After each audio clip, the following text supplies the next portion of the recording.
Hey everyone, and welcome. I am absolutely thrilled to have you here for today's explainer. So today, we're basically putting on our detective hats and decoding exactly how informational texts persuade us. And we're pulling all our insights directly from a really fascinating alternative learning system, or ALS, English lesson plan. Think about it. Whether you're scrolling through social media, dodging targeted ads on websites, walking past posters in your neighborhood, or just listening to a local advocacy campaign, people are constantly, and I mean constantly, trying to win you over. Today, we're going to learn exactly how they do it, and more importantly, how you can spot it. Okay, let's take a quick look at our roadmap for today. We're going to cover Section 1, the power of persuasion, Section 2, the testimonial technique, Section 3, the plain folks appeal, Section 4, spot the propaganda technique, Section 5, ethics and political correctness, and finally, Section 6, crafting your own message. Let's get right into it. Section 1, the power of persuasion, decoding the messages around us. So we live in a world where we are literally bombarded by messages trying to influence our decisions. Which begs the question, how do informational texts actually influence your choices? I want you to think about the posters hanging up at your local barangay hall, or the social media posts dominating your feed, or even the community announcements you hear on the radio. What is it that makes you nod your head in agreement? What pushes you to actually join a program or, completely change a daily habit? Well, the answer usually lies in some very specific psychological techniques built directly into the text itself. And that brings us to a super critical definition for today. Propaganda techniques. Put simply, these are ways of presenting information to influence people's beliefs, choices, or actions. Now, I know the word propaganda can sound pretty intimidating or maybe inherently negative, but structurally speaking, it's just a tool. It's used in everything from massive election campaigns to your basic local health advisories and advocacy messages. Our goal today isn't to fear it, it's to recognize it. Understanding these techniques is kind of like learning to see the code behind the matrix, Once you see the underlying structure of a campaign, it completely loses its manipulative power over you, and it puts you firmly back in the driver's seat of your own choices.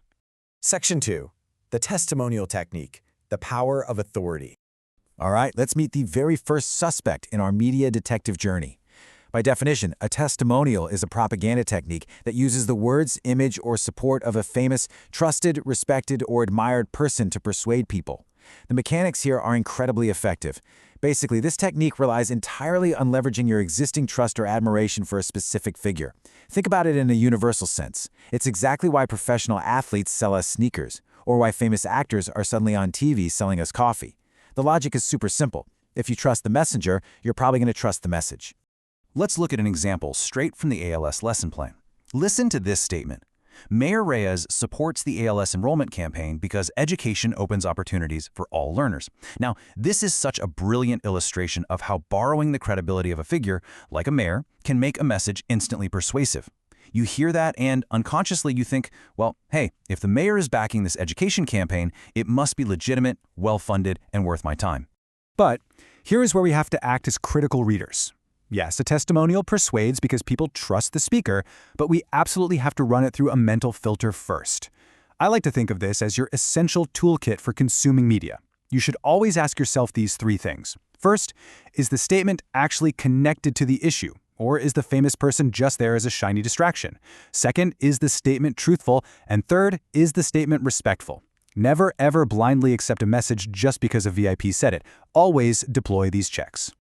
Section 3, the plain folks appeal, the power of relatability. Now we're going to flip the script. We are leaving the high-profile authority of the testimonial behind, and we're stepping into the grounded, everyday reality of the plain folks appeal. Plain folks is a propaganda technique that presents a speaker, product, program, or idea as something ordinary people can relate to, using common experiences and really simple language. What's absolutely fascinating about this technique is that it works in the exact opposite way of a testimonial. Instead of making you look up to an authority figure, it levels the playing field completely. The psychological trigger here is that deep human desire to feel understood by a peer. It makes you think, hey, this person is exactly like me, dealing with the exact same struggles I am. Here's a perfect example to illustrate this approach. As a tricycle driver and father, I returned to ALS because I want to help my children and improve my future. Notice how earnest and conversational that is? It highlights the plain folks appeal perfectly. The relatable, lived experience of an ordinary father working incredibly hard for his kids is just deeply powerful. It connects with us on a purely human level, essentially bypassing our logic and going straight for empathy. So this technique works so incredibly well on us because we naturally trust people we can relate to, right? Especially when the message relies on familiar community situations. But, just like the testimonial, we have to pull out our critical toolkit. Does the message represent ordinary people respectfully? And crucially, does it avoid stereotyping or exaggerating their situation? We have to make sure the representation of everyday people stays authentic.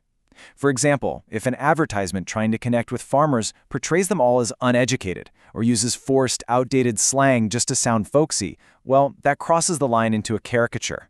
It becomes insulting rather than relatable. Section 4. Spot the propaganda technique, the showdown. All right, you know the definitions. You've got your mental checks ready. It's time for a showdown. I'm challenging you to a quick game of Spot the Technique. Consider these two public health messages. Item A, a respected nurse reminds families to boil drinking water after flooding. Item B, I am a market vendor and I use clean water every day to keep my food safe. I'm going to pause for just a second. Which one is testimonial and which one is plain folks? Okay, if you guess that item A relies on the trusted authority of a respected nurse, making it a testimonial, and item B uses the relatable everyday experience of a market vendor, making it plain folks, you are absolutely right. Let's see how this builds with one more example, this time focusing on community education. Item A states, our barangay captain supports the ALS enrollment drive. She says, every learner deserves another chance. Item B says, I am a young father from Abuyog. I stopped school before, but ALS helped me believe. Once again, item A is our testimonial. Why? Because it borrows the established community authority of the barangay captain to validate the program. Item B is our plain folks appeal, because the young father from Abuyog mirrors the exact struggles the target audience might be facing themselves. To consistently analyze these kinds of messages, the lesson plan gives us this brilliant 5-step analysis chart. Honestly, think of this as your permanent mental cheat sheet. Step 1. What is the message about? Step 2. What technique is used? Step 3. What exact words make it persuasive? Step 4. Is it respectful and politically correct? And Step 5. How can the message be improved? That final step is a real game changer. It's the ultimate sign of critical thinking.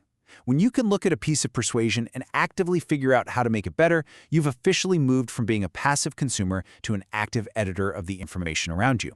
Section 5. Ethics and Political Correctness, the Crucial Boundary.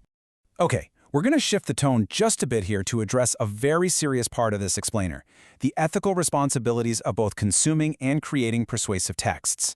You see, persuasion is powerful, no doubt about it, but it must never cross the boundary into harm. In the context of informational texts, political correctness means using language and images that are respectful, inclusive, fair, and sensitive to people's gender, age, culture, occupation, disability, social status, religion, and life experiences. Let's connect this back to what we just learned. If a plain folks message isn't politically correct, it devolves into an insulting stereotype of the very people it's trying to reach. If a testimonial isn't politically correct, it leverages a position of authority to do widespread harm. A persuasive message is only truly valid if it honors the diverse backgrounds of all people. So let me firmly outline the absolute boundaries of ethical persuasion. A persuasive message must not insult, it must not stereotype, it must not shame, it must not discriminate, and it must not mislead people, period. Whether you're drafting an advocacy script for a local community project or you're just reading an advertisement online, these rules always apply. Truthfulness and fairness are simply non-negotiable foundations of good communication. Section 6. Crafting your own message, advocacy in action. Having learned how to analyze other people's propaganda and the ethical boundaries we absolutely have to respect, it's time to empower you. Let's transition into creating your own respectful and effective advocacy messages. Here are some real-world community topics straight from our source material. Encouraging out-of-school youth and adults to enroll in ALS, keeping the barangay clean, preparing for typhoons and floods, practicing proper waste segregation. Let's take that typhoon preparation scenario for a second. I want you to mentally draft a short advocacy message for it right now. Think about the urgency of preparing for the storm. Now, who is your messenger going to be? Are you going to use a trusted weather expert or local official to leverage authority as a testimonial? Or will you feature a resilient local neighbor sharing how they secured their own roof, using the shared experience of plain folks? You have to decide which is more effective for your specific community, all while making sure your language is completely respectful. Which leaves us with this final, provocative thought. I really want you to ask yourself, how can I use this lesson in real life? Fill in that blank. How are you going to look at the advertisements you see tomorrow differently? How will it change the way you write a post for your own community group?